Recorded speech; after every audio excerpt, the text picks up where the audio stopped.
everyone, welcome back to Cadd, an educational institution. I'm Arshia.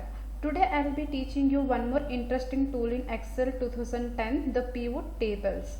So what is pivot table? Excel pivot tables are a powerful tool for analyzing data. With only a few minutes of work, we can create a report that summarizes thousands of rows of data. The best way to understand the concept of a pivot table is to see the old one. So these are the pivot table already I have created here. Here is the data source that we can use to create an example. In this worksheet we have the information of accounts that have been created in a bank: year, month, branch, account type and amount. There are 42 rows of data. Each row represents a new account opened at the bank. For each account opened, we have the following information: the year and month in which the account was opened, the branch at which it was opened, the account type and the opening amount. And the pivot table must be organized in rows and columns. Each row is recorded one object.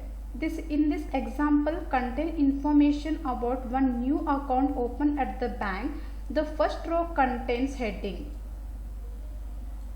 Indicate what information is stored in each column.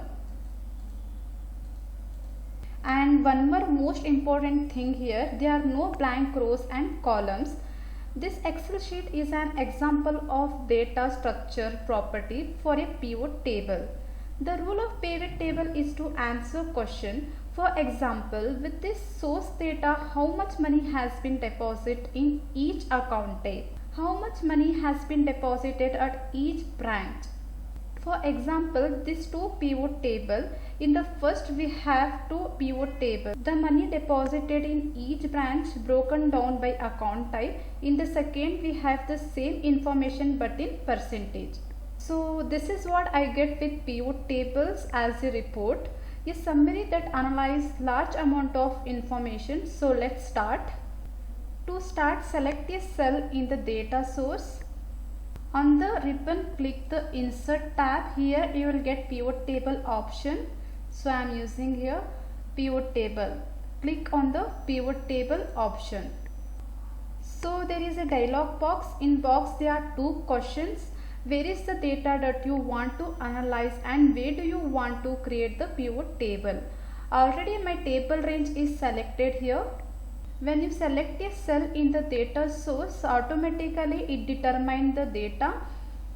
And then next, choose where you want the pivot table report to be placed.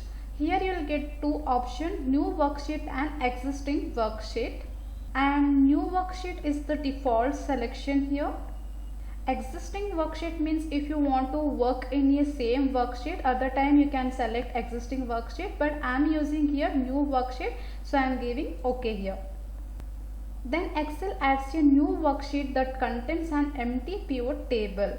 Next, use the pivot table field option here, and this is the place where you add fields and make changes to the pivot table.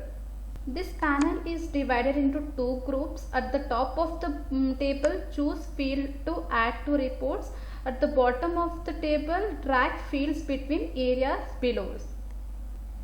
Example, you want to see a list of branch office with the total money deposited for the bank. In this information, you can start amount. It contains numeric amount.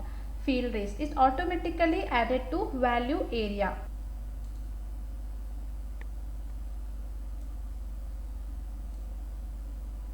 So this count of amount I need to change as a sum of amount. So give double click on this one. You will get here value field settings. In value field settings, here you will get one dialog box. Here custom name I will change it as sum of amount. Sum of amount. And summarize value field by here I will select sum. Then OK. So automatically it has been changed into sum of amount. And the account type, it contained text, so I am dragging under row labels. And branch I am taking under column labels. So this is my pivot table I have created here. and there are many other ways to do it. With very little work we'll get another point of view here. And this number area I want to see in currency format, so just I am clicking on the cell, right click, here I'll use value field settings. Here I am using number format. In number format just I am selecting here currency, then OK. It has been changed into currency format. At the same time, if I want to convert into percentage, just I am using right click. Here I will use show values as. Directly I will select here percentage of grand total. It has been changed into percentage. And if you don't like, you can change the name. You quicker way to change the name, change direct in a pivot table. Example, I am adding here $sign. Do the same for the column labels also. And in the next class I will explain you more possibilities and more options about pivot table. And that is all for today. Thank you.